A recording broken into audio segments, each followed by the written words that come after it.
Hallelujah, hallelujah. യേശുവേ നന്ദി, യേശുവേ സ്തുതി. പരിശുദ്ധാത്മാവേ നന്ദി, പരിശുദ്ധാത്മാവേ സ്തുതി. ഹല്ലേലൂയ, ഹല്ലേലൂയ, ഹല്ലേലൂയ. ഈശോയിൽ പ്രിയപ്പെട്ടവരെ, കണ്ണുകളടച്ച് പരിശുദ്ധാത്മാവിനോട് നമുക്കൊരു നിമിഷം പ്രാർത്ഥിക്കാം. പരിശുദ്ധാത്മാവേ, ദൈവവചനത്തിൻ്റെ ഉൾപ്പൊരുളുകൾ എനിക്ക് വെളിപ്പെടുത്തി തരണമേ. വചനത്തെ സ്വീകരിക്കുവാൻ, വചനത്തിൻ്റെ വെളിച്ചം ഉൾക്കൊള്ളുവാൻ പരിശുദ്ധാത്മാവേ, അങ്ങൻ്റെ മനസ്സിനെയും ഹൃദയത്തെയും ശരീരത്തെയും ആത്മാവിനെയുമൊക്കെ വിശുദ്ധീകരിച്ച് ഒരുക്കണമേ എന്ന് നമുക്ക് ആത്മാർത്ഥമായിട്ട് പ്രാർത്ഥിക്കാം. 119 സങ്കീർത്തനത്തിൻ്റെ 130 തിരുവചനം. കർത്താവേ, അങ്ങേ വചനങ്ങളുടെ ചുരുളുകൾ അഴിയുമ്പോൾ പ്രകാശം പരക്കുന്നു. അത് എളിയവർക്ക് അറിവ് പകർന്നു തരുന്നു. ഈ വചനത്തിലൂടെ തമ്പുരാൻ്റെ പ്രകാശം നമ്മളിലേക്ക് കടന്നു വരും. ആ പ്രകാശം നമ്മുടെ ഉള്ളിൽ വന്ന് നിറയുമ്പോൾ നമുക്കൊത്തിരി അറിവ് ലഭിക്കും. പരിശുദ്ധാത്മാവേ, ഈ വചനത്തിൻ്റെ പ്രകാശം സ്വീകരിക്കാൻ എന്നെ ഒരുക്കണമേ. പരിശുദ്ധ അമ്മയെ ഒരു നിമിഷം മനസ്സിലേക്ക് ഓർക്കാം. വചനമായ ഈശോയെ ഹൃദയത്തിലേക്ക് സ്വീകരിച്ച ഞങ്ങളുടെ അമ്മ ഞങ്ങൾക്ക് വേണ്ടി പ്രാർത്ഥിക്കണമേ. Hallelujah, hallelujah. യേശുവേ നന്ദി, യേശുവേ സ്തുതി. പരിശുദ്ധാത്മാവേ നന്ദി, പരിശുദ്ധാത്മാവേ സ്തുതി. ഈശോയിൽ പ്രിയപ്പെട്ടവരെ, ഉൽപ്പത്തി പുസ്തകം 32 അധ്യായത്തിൻ്റെ 22 മുതലുള്ള തിരുവചന ഭാഗം പ്രാർത്ഥനാപൂർവം വായിച്ച് ധ്യാനിക്കുമ്പോൾ വളരെ ഹൃദയസ്പർശിയായ ഒരു രംഗം നമ്മളവിടെ കാണുന്നുണ്ട്. പൂർവ പിതാവായ യാക്കോബ് യാബോക്ക് എന്ന കടവിൽ ഒരു രാത്രി മുഴുവൻ ദൈവവുമായി മൽപ്പിടുത്തം നടത്തുകയാണ്. ഈ മൽപ്പിടുത്തത്തിനിടയിൽ യാക്കോബിൻ്റെ തുട അരക്കെട്ടിൽ നിന്നും തെറ്റിമാറുന്നു. എന്നിട്ടും വിട്ടില്ല. ദൈവമേ, നീ എന്നെ അനുഗ്രഹിച്ചാലേ ഞാൻ നിന്നെ വിടുകയുള്ളൂ എന്ന് പറഞ്ഞുകൊണ്ട് അദ്ദേഹം ദൈവത്തെ കെട്ടിപ്പിടിച്ചിരിക്കുകയാണ്. പ്രിയപ്പെട്ട ദൈവമക്കളെ,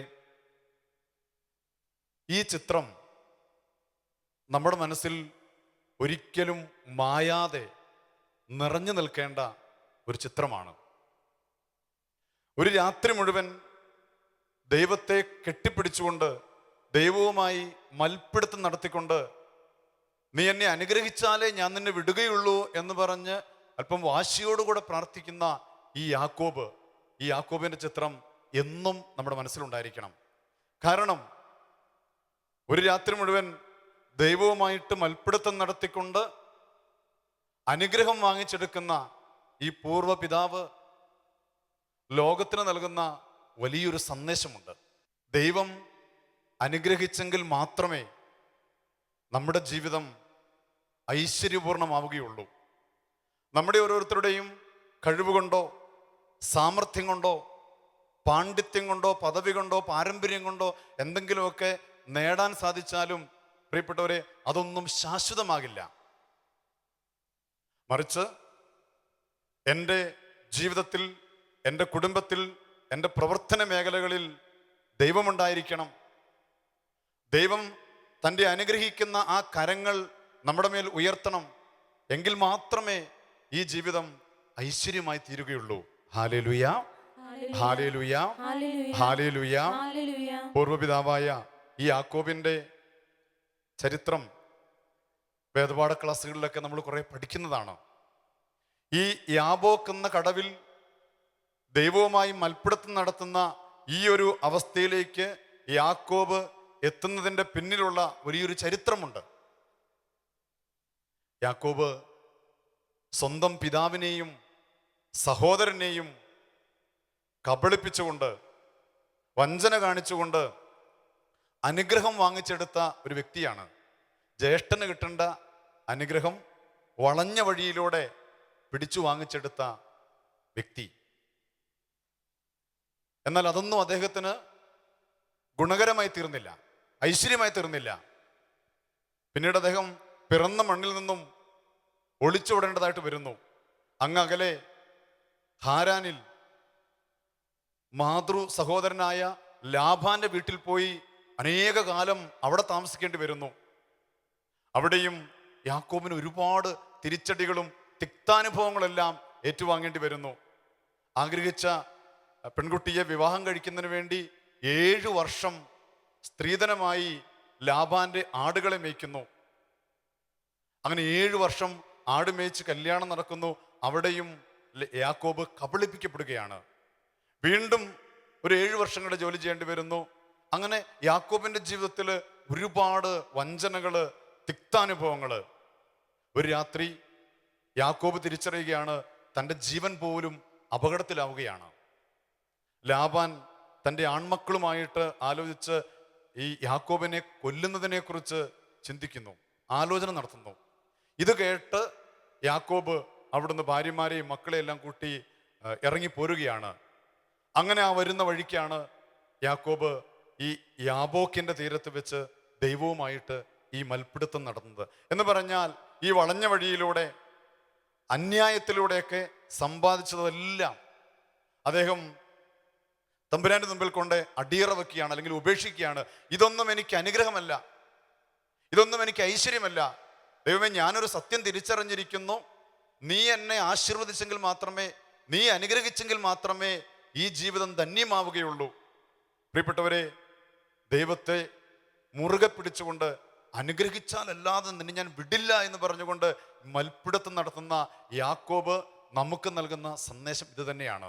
ഹല്ലേലൂയ, ഹല്ലേലൂയ, ഹല്ലേലൂയ, ഹല്ലേലൂയ. യേശുവേ നന്ദി, യേശുവേ സ്തുതി.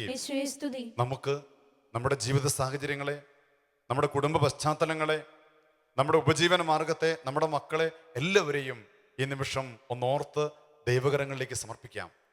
ദൈവം അനുഗ്രഹിച്ച് ആശീർവദിച്ചെങ്കിൽ മാത്രമേ ഈ ജീവിതം ധന്യമാവുകയുള്ളൂ. നമുക്ക് നമ്മുടെ വലതുകരം ഈശോയുടെ സന്നിധിയിലേക്ക് ഉയർത്തിപ്പിടിക്കാം. ഈ ഉയർത്തിപ്പിടിച്ച കരങ്ങളിൽ നമുക്കുള്ളതെല്ലാം ഉണ്ടായിരിക്കണം, സമസ്തവും. മക്കള്, അവരുടെ പഠന മേഖലകള്, അവരുടെ ജോലി മേഖലകള്, നിങ്ങളുടെ ഉപജീവന മാർഗങ്ങള് എല്ലാം ഈശോയുടെ കരങ്ങളിലേക്ക് തമ്പുരാനെ അങ്ങ് ആശീർവദിക്കണം. ഞാൻ എന്തുമാത്രം പ്രയത്നിച്ചാലും, ഞാൻ എന്തുമാത്രം അധ്വാനിച്ചാലും നീ ആശീർവദിച്ചില്ലെങ്കിൽ, നീ അനുഗ്രഹിച്ചില്ലെങ്കിൽ അവിടെ വിജയമില്ല. ഈ സത്യം ഞാൻ തിരിച്ചറിയുന്നു. എനിക്കുള്ളതെല്ലാം ഇതാ നിന്റെ കരങ്ങളിലേക്ക് സമർപ്പിക്കുന്നു. കണ്ണുകളടച്ച് വലതുകര ഉയർത്തി, ഈ ഉയർത്തിപ്പിടിച്ച കരങ്ങളിൽ നമുക്കുള്ള സമസ്തവും ഈശോയുടെ തിരുഹൃദയത്തിലേക്ക് സമർപ്പിച്ചുകൊണ്ട് ഹൃദയപൂർവ്വം നമുക്ക് ഈശോയെ ഒന്ന് ആരാധിച്ചുകൊണ്ട് അനുഗ്രഹിക്കണമേ. എൻ്റെ കുടുംബത്തെ അനുഗ്രഹിക്കണമേ, എൻ്റെ കുഞ്ഞുങ്ങളെ അനുഗ്രഹിക്കണമേ, തലമുറകളെ അനുഗ്രഹിക്കണമേ. എൻ്റെ വേദനകളും എൻ്റെ ഹൃദയ വികാര വിചാരങ്ങളെല്ലാം അറിയുന്ന കർത്താവെ ഇതാ സമർപ്പിക്കുന്നു. മനസ്സ് തുറന്ന് നമുക്ക് കർത്താവിനെ ഒന്ന് ആരാധിക്കാം. ഹല്ലേലൂയ, ഹല്ലേലൂയ, ഹല്ലേലൂയ, ഹല്ലേലൂയ, ഹല്ലേലൂയ, ഹല്ലേലൂയ, ഹല്ലേലൂയ, ഹല്ലേലൂയ. അനുഗ്രഹിക്കുന്ന കർത്താവെ, അത്ഭുതങ്ങൾ ചെയ്യുന്ന കർത്താവെ, ഇതാ ഞങ്ങളെ പൂർണ്ണമായും സമർപ്പിക്കുന്നു. ഞങ്ങളുടെ ജീവിതത്തെ സമർപ്പിക്കുന്നു, കുടുംബത്തെ സമർപ്പിക്കുന്നു, തലമുറകളെ, പാരമ്പര്യങ്ങളെ, ഞങ്ങളുടെ മക്കളെ കുറിച്ചൊക്കെയുള്ള ഞങ്ങളുടെ വ്യഗ്രതകള്, വേദനകള് എല്ലാം സമർപ്പിച്ചുകൊണ്ട് അങ്ങ് ആശീർവദിക്കുമ്പോൾ, അങ്ങ് അനുഗ്രഹിക്കുമ്പോൾ ഞങ്ങളുടെ ജീവിതം ഐശ്വര്യമാകും. ഞങ്ങളുടെ മക്കളെല്ലാം അനുഗ്രഹം പ്രാപിക്കും. ഉറച്ചു വിശ്വസിച്ചുകൊണ്ട് എല്ലാം സമർപ്പിച്ചുകൊണ്ട് ആരാധിക്കുന്നു. ഹല്ലേലൂയ, ഹല്ലേലൂയ, ഹല്ലേലൂയ, ഹല്ലേലൂയ, ഹല്ലേലൂയ, ഹല്ലേലൂയ, ഹല്ലേലൂയ, ഹല്ലേലൂയ, ഹല്ലേലൂയ, ഹല്ലേലൂയ, ഹല്ലേലൂയ, ഹല്ലേലൂയ.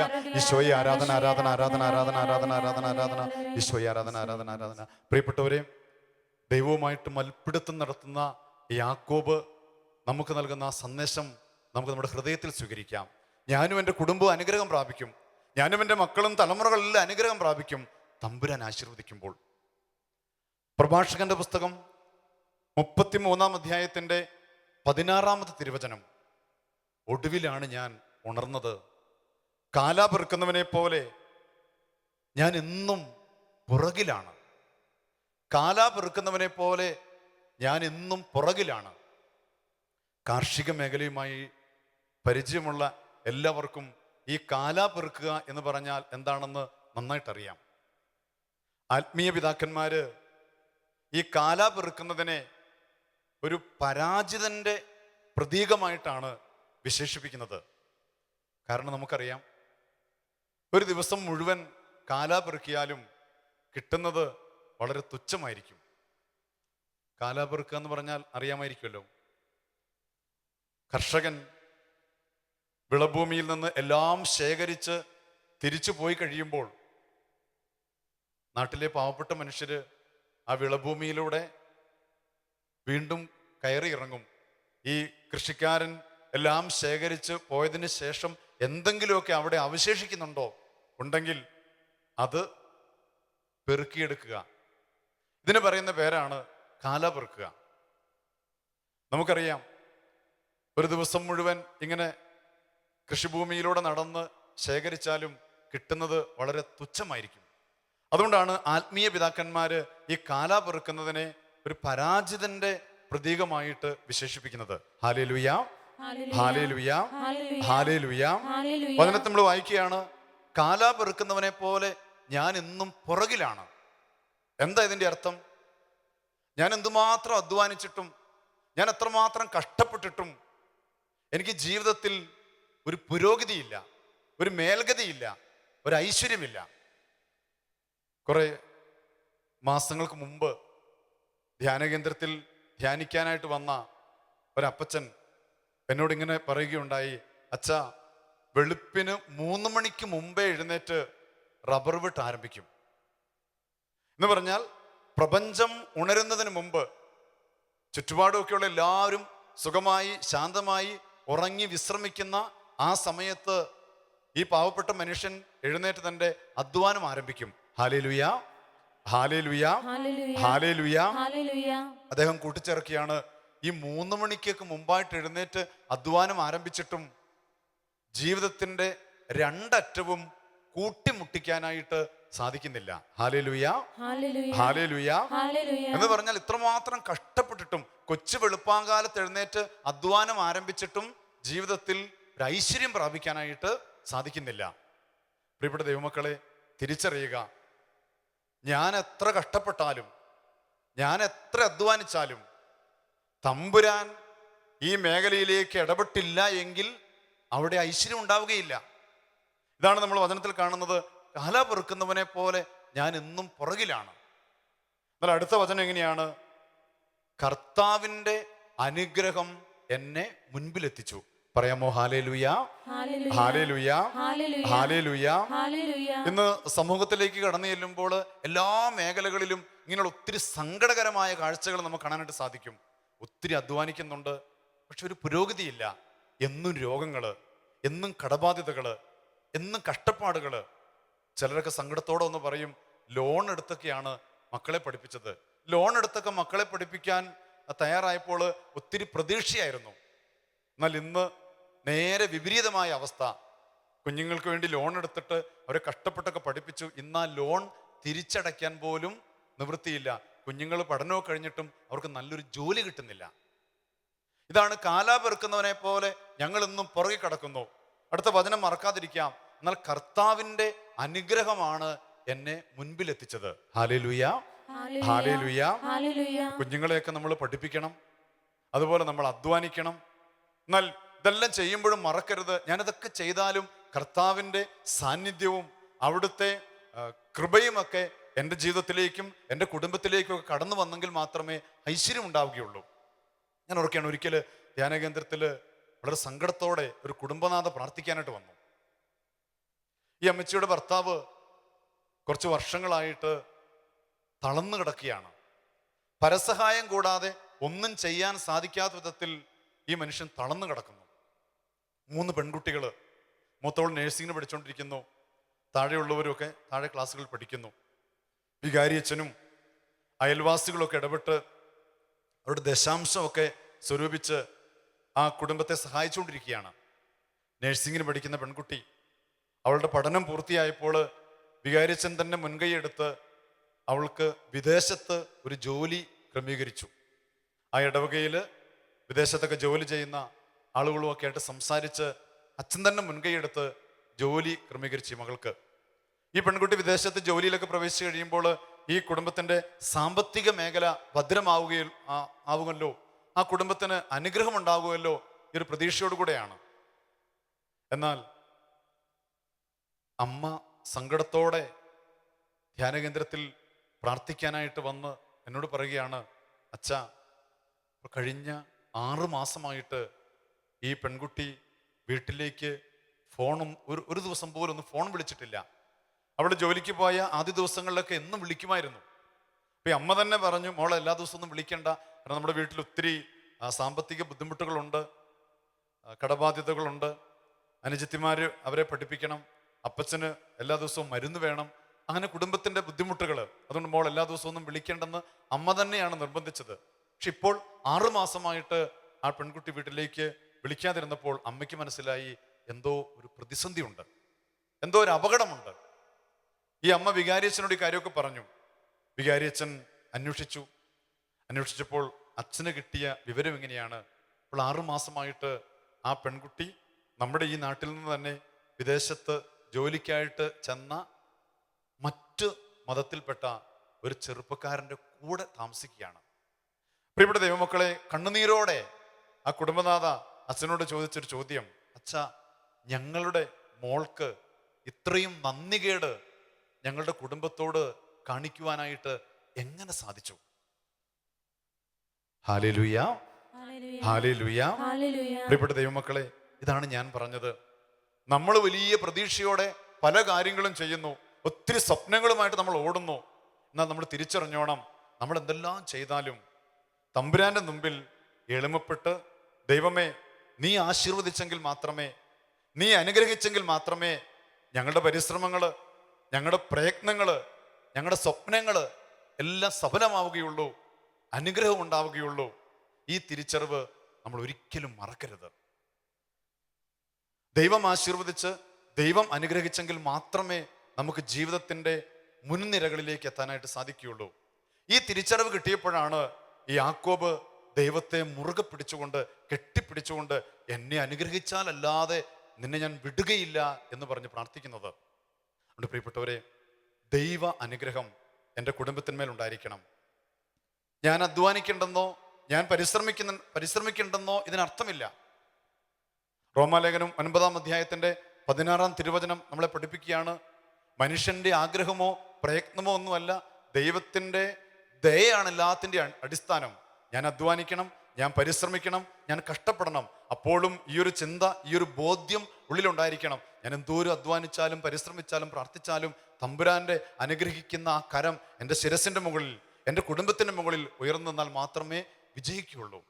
ജെറമിയ പ്രവാചകന്റെ പുസ്തകം 17-ാം അധ്യായത്തിന്റെ 7-ാം തിരുവചനം, കർത്താവിൽ ആശ്രയിക്കുന്നവൻ അനുഗ്രഹീതൻ. പറയാമോ ഹല്ലേലൂയ? ചേർന്ന് പ്രാർത്ഥിക്കാം, ഹല്ലേലൂയ. കർത്താവിൽ ആശ്രയിക്കുന്നവനാണ് അനുഗ്രഹീതൻ. നീ അധ്വാനിക്കുകയും നീ പരിശ്രമിക്കുകയും നീ കുഞ്ഞുങ്ങളെ പഠിപ്പിക്കുകയും അവർക്ക് വേണ്ടി എല്ലാ കാര്യങ്ങളും ചെയ്യുമ്പോഴും നീ കർത്താവിൽ ആശ്രയിച്ചുകൊണ്ട് വേണം ചെയ്യാൻ.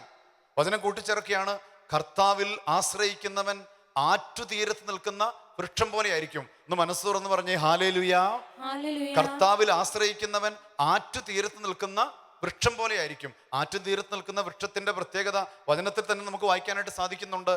ആറ്റുതീരത്ത് നിൽക്കുന്ന വൃക്ഷത്തിന് ഉഷ്ണകാലത്തെ ഭയമില്ല, കാരണം അതിന്റെ വേരുകള് വെള്ളത്തോട് ചേർന്ന് നിൽക്കുകയാണല്ലോ. അതുകൊണ്ട് എത്ര ഉഷ്ണകാലം ഉണ്ടായാലും ആ വൃക്ഷത്തിന് ഭയമില്ല. അതിൻ്റെ ഇലകളെല്ലാം നല്ല പച്ചപ്പോടെ, നല്ല കൊഴുപ്പോടെ നിൽക്കും. അത് ഫലം ചൂടി നിൽക്കും, ഫലദായകമായിരിക്കും. അതുകൊണ്ട് ദൈവത്തിൽ ആശ്രയിക്കുക. ദൈവത്തിൽ ആശ്രയിക്കുന്ന ജീവിതങ്ങൾ, ദൈവത്തിൽ ആശ്രയിക്കുന്ന കുടുംബങ്ങൾ ആറ്റുതീരത്ത് നിൽക്കുന്ന വൃക്ഷം പോലെ അനുഗ്രഹമായിട്ട് മാറും. ഹല്ലേലൂയ, ഹല്ലേലൂയ, ഹല്ലേലൂയ. വീണ്ടും യെശയ്യാ പ്രവാചകനിലൂടെ ദൈവം അരുളി ചെയ്യുന്നുണ്ട്. 40-ാം അധ്യായത്തിന്റെ 30 മുതലുള്ള തിരുവചനങ്ങളിലൂടെ, യുവാക്കൾ പോലും ക്ഷീണിച്ചു പോയേക്കാം, തളർന്നു പോയേക്കാം, ചെറുപ്പക്കാര് ശക്തിയേറ്റ് വീണേക്കാം. എന്നാൽ ദൈവത്തിൽ ആശ്രയിക്കുന്നവൻ വീണ്ടും ശക്തി പ്രാപിക്കും. അവൻ കഴുകനെ പോലെ ചിറകടിച്ചുയരും. അവൻ ഓടിയാൽ തളരില്ല, നടന്നാൽ ക്ഷീണിക്കുകയില്ല. പ്രിയപ്പെട്ടവരെ, ഈ ശുശ്രൂഷയിൽ പങ്കുചേരുന്ന നമ്മൾ ഈ ഒരു തിരിച്ചറിവിലേക്ക് വരിക. ഞാനും എൻ്റെ കുടുംബവും എന്നും ദൈവത്തിൽ ആശ്രയിച്ച്, ദൈവത്തെ മഹത്വപ്പെടുത്തി, ദൈവത്തെ ആരാധിച്ച് മുന്നേറുമ്പോൾ മാത്രമേ ഞങ്ങളുടെ ജീവിതങ്ങൾ, ഞങ്ങളുടെ കുടുംബങ്ങൾ അനുഗ്രഹം പ്രാപിക്കുകയുള്ളൂ. പുറപ്പാട് പുസ്തകം 23-ാം അധ്യായത്തിന്റെ 25-ാം തിരുവചനത്തിൽ നമ്മളെ അവിടുന്ന് ഓർമ്മിപ്പിക്കുന്നുണ്ട്, ദൈവമായ കർത്താവിനെ ആരാധിക്കണം, അവിടുന്ന് നിങ്ങളുടെ ഭക്ഷ്യവും പാനീയവും ആശീർവദിക്കും, ദേശത്ത് നിന്ന് രോഗങ്ങൾ നിർമ്മാർജ്ജനം ചെയ്യും, ഗർഭചിത്രമോ വന്ധ്യതയോ നാട്ടിൽ ഉണ്ടാവുകയില്ല. ദൈവമായ കർത്താവിനെ ആരാധിക്കുക. ജോഷുവ പ്രവാചകൻ വിളിച്ചു പറഞ്ഞില്ലേ, ഞാനും എൻ്റെ കുടുംബവും ഇനി ദൈവത്തെ സേവിക്കും, ദൈവത്തിൽ ആശ്രയിക്കും, ദൈവത്തിൽ ആരാധിക്കും. നമുക്ക് ദൈവസന്നിധിയിൽ പ്രാർത്ഥിക്കാം, ഈ തീരുമാനങ്ങൾ എടുത്തുകൊണ്ട് പ്രാർത്ഥിക്കാം. ഞാൻ എന്നെ, എൻ്റെ കുടുംബത്തെ, എൻ്റെ തലമുറകളെ ദൈവകരങ്ങളിലേക്ക് സമർപ്പിക്കുന്നു. ഞങ്ങൾ പൂർണ്ണമായും ദൈവത്തിൽ ആശ്രയിക്കും. ദൈവത്തിൽ ആശ്രയിക്കുന്നവർക്ക് ഒരു കുറവും വരികയില്ല. ഞങ്ങളുടെ കുടുംബം ഒരുപക്ഷെ ചില പ്രതിസന്ധികളിലൂടെയൊക്കെ കടന്നു പോകേണ്ട സാഹചര്യം ഞങ്ങളുടെ കുടുംബത്തിൽ കടന്നു വന്നേക്കാം. ഏത് പ്രതിസന്ധിയിലൂടെ കടന്നു പോയാലും ഞങ്ങൾ ദൈവത്തിൽ ആശ്രയിച്ച് മുന്നേറുന്നവരാണെങ്കിൽ ഞങ്ങൾ എന്നും അനുഗ്രഹീതരായിരിക്കും. ഞങ്ങൾക്കൊരു കുറവും വരികയില്ല. യാക്കോബിനെ പോലെ ഞാനും ദൈവത്തെ മുറുകെ പിടിക്കും. ഞാൻ എൻ്റെ മക്കളെ ഈ ഒരു ബോധ്യത്തിൽ വളർത്തിക്കൊണ്ട് വരും. പ്രിയപ്പെട്ട മാതാപിതാക്കന്മാരെ, ഈ കാര്യം നിങ്ങൾ ശ്രദ്ധിക്കണം. നിങ്ങളുടെ കുഞ്ഞുങ്ങൾ ദൈവത്തിൽ ആശ്രയിച്ച് ദൈവത്തിൻ്റെ അനുഗ്രഹം ഞങ്ങളുടെ ജീവിതത്തിൻ്റെ എല്ലാ മേഖലകളിലും ഉണ്ടെങ്കിൽ മാത്രമേ ഞങ്ങളുടെ ജീവിതത്തിൽ ഞങ്ങൾക്ക് വിജയിക്കാനായിട്ട് സാധിക്കുകയുള്ളൂ എന്നുള്ള തിരിച്ചറിവോടുകൂടെ അവര് ഇളം പ്രായത്തിലെ വളർന്നു വരണം. ദൈവത്തിൽ ആശ്രയിച്ച് വളർന്നു വരണം. മാതാപിതാക്കന്മാരുടെ വലിയൊരു കടമയാണ് മക്കളെ ഈ ഒരു ബോധ്യത്തിൽ വളർത്തിക്കൊണ്ടുവരിക. നമ്മുടെ കുഞ്ഞുങ്ങൾ അവർ പഠിക്കുകയാണെങ്കിലും അവർ ജോലി ചെയ്യുകയാണെങ്കിലും അവർ കർഷകരോ ബിസിനസ്സുകാരോ ഗവൺമെന്റ് സർവീസിലുള്ളവരോ ഏത് മേഖലയിലുള്ളവരായിക്കൊള്ളട്ടെ, മാതാപിതാക്കന്മാരെ, നമുക്ക് ഈ പൂർവ്വപിതാവായ യാക്കോബ് നൽകുന്ന ഈ വലിയൊരു വെളിച്ചമുണ്ടല്ലോ, ഈ ഉൾക്കാഴ്ച, ഇത് നമ്മുടെ കുഞ്ഞുങ്ങളുടെ ഹൃദയത്തിൽ പകർന്നു കൊടുത്തുകൊണ്ട് നമുക്ക് നമ്മുടെ മക്കളെ വളർത്തിക്കൊണ്ട് വരാനായിട്ട് സാധിക്കണം. ഒരിക്കലും നമ്മൾ അവരെ ഓർത്ത് ദുഃഖിക്കേണ്ടി വരികയില്ല. ദൈവമേ, നീ എന്നെ അനുഗ്രഹിച്ചാലേ ഞാൻ നിന്നെ വിടുകയുള്ളൂ എന്ന് പറഞ്ഞുകൊണ്ട് ദൈവത്തെ മുറുകെ പിടിക്കുന്ന യാക്കോബ് ഒരു രാത്രി മുഴുവൻ ദൈവമായിട്ട് മൽപ്പിടുത്തം നടത്തി. അവസാനം ദൈവം, യാക്കോബേ, ഇനി മുതൽ നീ യാക്കോബ് എന്നല്ല വിളിക്കപ്പെടുക, ഇസ്രായേൽ എന്നായിരിക്കും നീ വിളിക്കപ്പെടുക എന്ന് പറഞ്ഞ് യാക്കോബിനെ ആശീർവദിക്കുകയാണ്, അനുഗ്രഹിക്കുകയാണ്. വചനം നമുക്ക് നൽകുന്ന സന്ദേശം ഇതാണ്: നമ്മളും എളിമയോടുകൂടെ ദൈവത്തിൽ ആശ്രയിക്കുക. നമുക്കുള്ളതെല്ലാം, നമ്മുടെ കഴിവും നമ്മുടെ അധ്വാനവും നമ്മുടെ പരിശ്രമവും നമ്മുടെ ആരോഗ്യവും എല്ലാം ദൈവകരങ്ങളിലേക്ക് വിട്ടുകൊടുത്തുകൊണ്ട് സമർപ്പിച്ചുകൊണ്ട്, ദൈവമേ, നീ ആശീർവദിച്ച് അനുഗ്രഹിച്ചെങ്കിൽ മാത്രമേ ഈ ജീവിതം ധന്യമാവുകയുള്ളൂ. ഞാൻ തിരിച്ചറിയുന്നു, ഞാൻ വിശ്വസിക്കുന്നു, ഞാനും എൻ്റെ കുടുംബവും ജോഷുവ പ്രവാചകൻ പറഞ്ഞതുപോലെ ദൈവത്തെ സേവിക്കും, ദൈവത്തെ ആരാധിക്കും. നമ്മൾ കർത്താവിൽ ആശ്രയിച്ച് അവിടുത്തെ ആരാധിച്ച് അവിടുന്ന് വാഗ്ദാനം ചെയ്ത അനുഗ്രഹങ്ങളെല്ലാം സ്വന്തമാക്കുമ്പോൾ നമുക്ക് തന്നെ ജീവിതത്തിൽ ഒരു സംതൃപ്തി ഉണ്ടാകും. നമ്മുടെ ജീവിതത്തിൽ നമുക്ക് അഭിമാനിക്കാനായിട്ട് സാധിക്കും. ഹല്ലേലൂയ, ഹല്ലേലൂയ, ഹല്ലേലൂയ, ഹല്ലേലൂയ. 115-ാം സങ്കീർത്തനത്തിന്റെ 12-ാം തിരുവചനത്തിലൂടെ സങ്കീർത്തകൻ നമ്മളെ ഓർമ്മിപ്പിക്കുന്നുണ്ട്, നമ്മുടെ ദൈവമായ കർത്താവിന് നമ്മെക്കുറിച്ച് വിചാരമുണ്ട്, അവിടുന്ന് നമ്മളെ അനുഗ്രഹിക്കും. വിശ്വാസത്തോടെ പറയാം, ഹല്ലേലൂയ, ഹല്ലേലൂയ, ഹല്ലേലൂയ. നമ്മുടെ ദൈവമായ കർത്താവിന് നമ്മെക്കുറിച്ച് വിചാരമുണ്ട്. മാതാപിതാക്കന്മാരെ, നിങ്ങളെക്കുറിച്ച്, നിങ്ങളുടെ കുടുംബത്തെക്കുറിച്ച്, നിങ്ങളുടെ കുഞ്ഞുങ്ങളെക്കുറിച്ച്, അവരുടെ ഭാവിയെക്കുറിച്ച് എല്ലാം ദൈവമായ കർത്താവിന് വിചാരമുണ്ട്. അവിടുന്ന് നമ്മളെ നിശ്ചയമായിട്ടും അനുഗ്രഹിച്ചിരിക്കും. Hallelujah, hallelujah. ഈ അനുഗ്രഹം സ്വീകരിക്കാനായിട്ട് നമ്മുടെ മക്കൾ പ്രാപ്തരാകണം. തങ്ങളുടെ കഴിവുകളോ തങ്ങളുടെ പാണ്ഡിത്യമോ അല്ലെങ്കിൽ ഭൗതികമായ നേട്ടങ്ങളോ ഒക്കെ കൊണ്ട് അഹങ്കരിച്ച് ദൈവത്തിൽ നിന്ന് ഒരിക്കലും നമ്മുടെ മക്കൾ അകന്നു പോകരുത്. നമ്മുടെ കുടുംബം ദൈവത്തിൽ ആശ്രയിച്ച് തമ്പുരാന്റെ സന്നിധിയിൽ എളിമപ്പെട്ട് യാക്കോബിനെ പോലെ, ദൈവമേ, നീ അനുഗ്രഹിച്ചേ പറ്റൂ, നീ അനുഗ്രഹിച്ചാൽ മാത്രമേ ഈ ജീവിതം ഒരു ഐശ്വര്യമായിട്ട് മാറുകയുള്ളൂ. ഈ തിരിച്ചറിവോടെ നമ്മുടെ കുടുംബം വളരണം, നമ്മുടെ മക്കൾ വളർന്നു വരണം. അതിനുവേണ്ടി നമുക്ക് ആഗ്രഹിക്കാം, അതിനുവേണ്ടി നമുക്ക് പ്രാർത്ഥിക്കാം.